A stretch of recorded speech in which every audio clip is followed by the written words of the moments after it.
नमस्ते।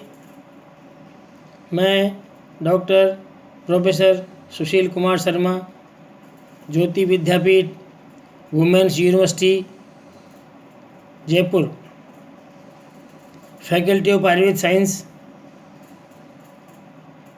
BMS second year, रसशास्त्र एवं भेषज कल्पना विषय। इस विषय में मैं आपको धातुओं के बारे में बताने जा रहा हूँ। इससे पूर्व स्वर्ण, रजत, ताम्र, लौह आदि धातुओं के बारे में बताया गया है। इस अध्याय में मैं आपको वंग धातु के बारे में बताने जा रहा हूँ। वंग, जिसे टिन कहते हैं, लैटिन में जिसे स्टेनम कहते हैं, इस धातु के बारे में आपको वर्णन करने जा रहा हूँ। इसका नाम संस्कृत में वंग है, हिंदी में रांगा कहते हैं, रांगा। अंग्रेजी में टिन कहते हैं, लैटिन में स्टेनम कहते हैं। संकेत SN है। विशिष्ट गुरुत्व इसका 7.3 है। द्रवणांक मतलब कितने पे द्रवित हो जाता है, 232 डिग्री सेंटीग्रेड पर द्रवणांक इसका है। परमाणु भार 5050 है। परमाणु संख्या 5050 है। परमाणु भार 118.70 है, 118.70। काठिन्य इसका 6.7 है। परमाणु बंधन क्षमता 2 से 4 इसकी बताई गई है। इसके पर्याय रूप में वंग, वंगक, रंग, रंगक, शुक्रलोह, कुरूप्य, त्रपु, त्रपुस, ये सभी वंग के पर्याय कहे गए हैं। शुक्र लोह भी इसे कहा गया है। इसका तात्पर्य यह है कि शुक्र से कोई संबंध इसका है। ये अत्यधिक रूप से शुक्र को बढ़ाने वाला है, इसलिए शुक्र लोह इसको कहा गया है। इतिहास इसके इतिहास में वैदिक ग्रंथों में उल्लेख मिलता है। वेदों के टाइम से उल्लेख मिलता है। चिकित्सार्थ संहिताओं में इसका प्रयोग अनेक स्थानों पर चिकित्सा के लिए देखा गया है। रसशास्त्र में विकास क्रम में इसका शोधन, मारण, जारण आदि विधियों का विस्तार से वर्णन किया गया है। कांस्य निर्माण का ये एक मुख्य घटक है।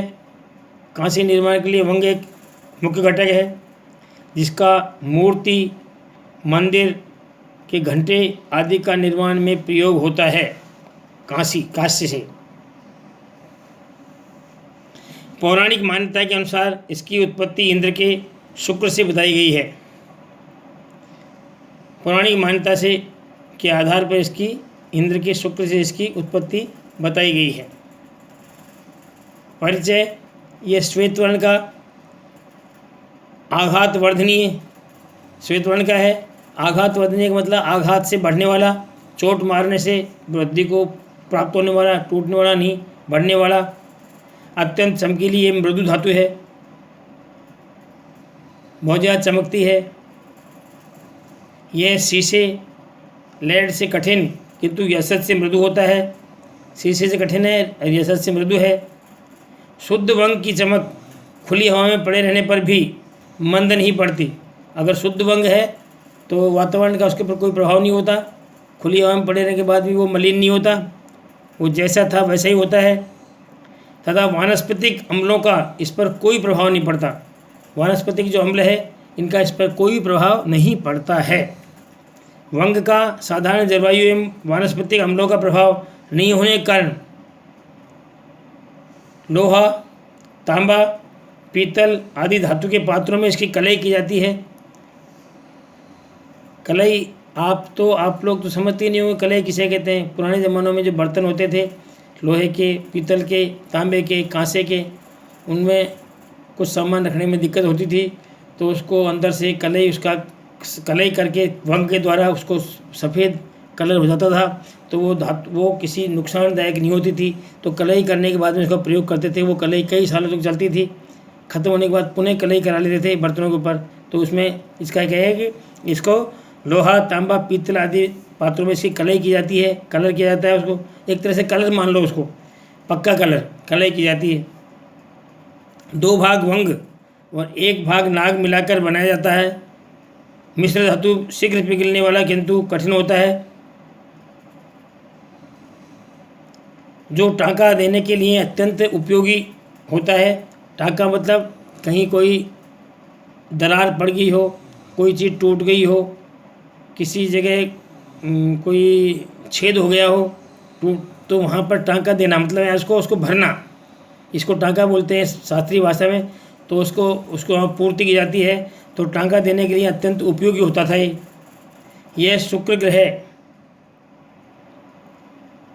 का प्रतिनिधि तथा शुक्र धातु का वर्धक होने से, शुक्र ग्रह का प्रतिनिधि है और शुक्र धातु का वर्धक होने से इसे शुक्र लोह भी कहते हैं, जो कि मैंने आपको पूर्व में बताया था।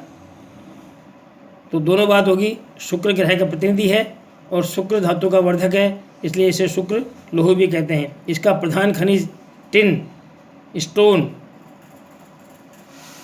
है। प्रधान जो खनिज है इसका टिन स्टोन है, उससे ये प्राप्त होता है। इसका प्राप्ति स्थान है वर्मा, ऑस्ट्रेलिया, मलेशिया, दक्षिण अफ्रीका, चीन, साइबेरिया आदि देशों से इसकी प्राप्ति होती है। भारत में यह बिहार के सिंहभूम जिले में से अत्यंत प्रमाण में पाया जाता है। जितने भी खनिज द्रव्य हैं ये सारे बिहार के सिंहभूम जिले में पाए जाते हैं। तो बिहार का सिंहभूम जिला ऐसा है जहाँ पर खनिज द्रव्य ज़्यादा होते हैं, तो वहाँ सभी प्रकार के खनिज द्रव्य इसमें पाए जाते हैं। ये इसमें शास्त्रों में इसका बिहार का नाम खनिज जिले का ज़रूर निश्चित रूप से आता है। इसके खनिज टिन स्टोन को प्रथम चूर्ण कर भूनते हैं, रोस्ट करते हैं। तत्पश्चात जल में धोकर उसमें कोयले का चूर्ण मिलाकर जलाया जाता है। इसके परिणाम स्वरूप इसमें का ऑक्सीजन कोयला ग्रहण कर लेता है और कार्बन डाइऑक्साइड बनकर निकल जाता है एवं टिन धातु द्रव रूप में भट्टी में निम्न भाग में एकत्रित हो जाता है। इस प्रकार से ये प्राप्त किया जाता है। वंग के भेद में है खुरक वंग एवं मिश्रक वंग के 2 भेद मिलते हैं, एक खुरक और एक मिश्रक। 2 भेद मिलते हैं इसके, खुरक और मिश्रक। इसमें खुरक वंग गुणों में श्रेष्ठ होता है, मिश्रक वंग निकृष्ट हे माना जाता है, इसलिए खुरक वंग को प्रयोग करते हैं। खुरक वंग अन्य धातुओं के मिश्रण से रहित, किसी धातु का मिश्रण नहीं होता, उसमें रहित होता है। रजत के समान श्वेत, चांदी के समान सफ़ेद, मृदु, स्निग्ध, अग्नि पर शीघ्र पिघलने वाला, वजन में भारी और पिघलने में शब्द रहित होता है। पिघलने में किसी प्रकार का शब्द नहीं करता, आवाज़ नहीं करता। मिश्रक वंग रंग में काला और सफ़ेद होता है, इस तथा कठिनता से पिघलता है। यह बाहर से रूक्ष धूसर वर्ण का एवं अन्य धातुओं के मिश्रित होने के कारण कठिन होता है, मृदु नहीं होता। अब ग्राही वंग कौन सा है जिसे चिकित्सा के लिए ग्रहण करना चाहिए? खुरक वंग ही गुणों में श्रेष्ठ होता है और वही ग्राही है, अतः इसे ही मारण आदि औषधियों के कार्य के लिए ग्रहण करना चाहिए, शोधन के लिए ग्रहण करना चाहिए। मिश्रक वंग अहितकर माना गया है, इसलिए उसका ग्रहण नहीं करना चाहिए। खुरक वंग का ही औषधि प्रयोग में ग्रहण किया जाना उचित है। अब वंग का शोधन का प्रयोजन क्या है? तो प्रयोजन तो स्पष्ट है कि अगर अशुद्ध वंग का प्रयोग करेंगे अपन तो शरीर में हानि होगी, इसलिए इसका शोधन किया जाता है। क्या हानि होगी उसके बारे में बताया गया है शास्त्रों में। अशुद्ध एवं ठीक ढंग से भस्म नहीं किया गया वंग सेवन करने से विकार उत्पन्न होकर, सेवन करने शरीर में विकार उत्पन्न कर शरीर में शोभा को नष्ट कर देता है कई तरह के विकार उत्पन्न होते हैं और सभी शरीर की शोभा यानी कांति उसको ये नष्ट कर देता है। और शरीर में श्वित्र क्या रोकता है? श्वित्र यानी लिकोडर्मा, सफ़ेद दाग। सफ़ेद दाग से शरीर की शोभा बिगड़ जाती है। बहुत अच्छा शरीर है, सफ़ेद दाग हो गया तो बहुत भद्दा लगता है, इसमें उसकी शोभा बिगड़ जाती है। श्वित्र, गुल्म, प्रमेह, हृदरोग, शूल, अर्श, कास, श्वास, वमन, क्षय, पांडु, शोथ, श्लेष्मक ज्वर, भगंदर, शुक्रास्मनी, अनेक प्रकार के रक्त विकारों को ये उत्पन्न करता है। अशुद्ध वंग, जो अगर मान लो अशुद्ध वंग को सेवन कर लिया गया तो इस प्रकार से ये कई प्रकार की हानियाँ उत्पन्न करता है। इसलिए वंग का शोधन करना चाहिए, शोधन करने के बाद उसका प्रयोग करना चाहिए। अब वंग के साधारण शोधन में क्या है कि वही सभी धातुओं का सामान्य शोधन वही है। तैले तक्रे गवामूत्रम आर नाले, वही श्लोक है इसमें। तो सबसे पहले वंग का साधारण शोधन में वंग को द्रवित कर तैल में, तक्र में, गोमूत्र में, आरनाल यानी कांजी में और कुलिथ को हाथ में क्रम से 7-7 बार भुजाना चाहिए। इससे इसकी सामान्य शुद्धि हो जाती है। सामान्य शुद्धि के बारे में सभी धातुओं का एक रूप सामान्य शोधन है। दूसरा सामान्य शोधन इसका है, खुरक वंग को लोह दर्वी, लोह दर्वी का मतलब है लोहे की कढ़ाई, या दर्वी यानी कलछा, जिसे अपन दाल वगैरह जो चलाते हैं उसको कलछा बोलते हैं, कढ़ाई। उस लोह दर्वी में करछी या करछुल में रखकर अग्नि पर गर्म कर द्रवित करें। उसमें रख के गर्म करें, द्रवित करें। अच्छी तरह वंग को पिघल जाने पर एक बाल्टी या अन्य पात्र में रखे चूर्णोदक में जो वजनदार छिद्रयुक्त पिघानक से ढका हुआ हो, जो कि मतलब ऐसा बर्तन जिसमें भुजाना हो वो वजनदार किसी ढक्कन से ढका हुआ होना चाहिए, ताकि वो ऊपर उछले नहीं, ढका हुआ हो। उसमें उसके छिद्र के मध्यम से पिघले हुए वंग को चूर्णोदक में गिरावें। मतलब उसमें छिद्र हो ढक्कन में, वो छिद्र से ही पिघले हुए वंग को उस पानी में डाल दें, चूर्णोदक में डाल दें। इस प्रकार चूर्णोदक बदलते हुए 7 बार भुजा देने से वंग शुद्ध हो जाता है। 7 बार भुजाओ, हर बार चूर्णोदक चेंज कर दो और भुजाते रहो उसमें। इस प्रकार से जो है शुद्ध हो जाता है। वंग शोधन के लिए चूर्णोदक युक्त यंत्र विशेष, इस यंत्र को क्या बोलते हैं? इस यंत्र का नाम है पिठर यंत्र भी कहा जाता है इसको। चूर्णोदक वाले यंत्र को पिठर यंत्र भी कहा जाता है विशेष रूप से। तो पिठर यंत्र में इसका शोधन करना चाहिए। ये सामान्य शोधन इसका बताया गया है।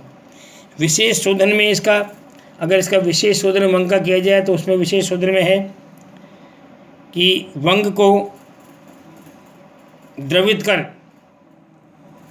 हरिद्रा चूर्ण मिश्रित, हल्दी के चूर्ण मिश्रित निर्गुंडी स्वरस में 3 बार भुजा देने से, ऐसा करने से वंग की विशेष शुद्धि हो जाती है। मतलब हरिद्रा चूर्ण मिश्रित निर्गुंडी स्वरस में वंग को तप्त करके भुजा दें 7 बार या 3 बार, तो वो उसको शुद्ध मान लिया जाता है, शुद्ध हो जाता है। दूसरा तरीका है विशेष शोधन का, वंग को द्रवित कर अर्क दुग्ध में 7 बार भुजा देने से वंग उत्तम रूप से शुद्ध हो जाता है। मतलब अर्क के दुग्ध में, आंकड़े के दूध में अगर 7 बार वंग को गर्म करके भुजा दिया जाए तो वो भी इसका शुद्ध मान लिया जाता है, शुद्ध हो जाता है। वंग के मारण है, मारण में बताया वंग के मारण किस प्रकार करते हैं। वंग का मारण यानी भस्म बनाने का तरीका। वंग का मारण की प्रक्रिया 2 चरणों में विभक्त किया जाता है। एक वंग का जारण और दूसरा वंग का मारण। वंग का जारण भी भस्म बनाने का तरीका है और वंग का मारण भी भस्म बनाने का तरीका है। तो वंग का मारण और जारण 2 तरीके हैं, ऐसे कहते हैं। तो सर्वप्रथम वंग का जारण एवं मारण ये पूर्व कर्म है। जारण से वंग का अधिकांश भाग मारित हो जाता है तथा अवशिष्ट भाग दूसरे चरण में पुटपाक करने से मारित हो जाता है। तो 2 भाग हो गए, वंग का जारण और वंग का मारण। तो जारण से उसका आधा भाग मारित हो जाता है और इसके बाद पुनः करेंगे तो वो उस तरह मारित हो जाएगा। वंग का जारण जो करते हैं तो जारण, वंग के जारण में अति विशेष इसका वर्णन है। तो वंग के शोधन में जारण और मारण दोनों ही इसके भाग हैं। तो वंग का जारण करने से उसका अवशिष्ट भाग जो होता है वो बाकी पुटपाक से ठीक हो जाता है। इस प्रकार से वंग का जारण मारण अगले आपको अध्याय में बताने जा रहे हैं, उसको अगले अध्याय में आपको बताएंगे। नमस्कार।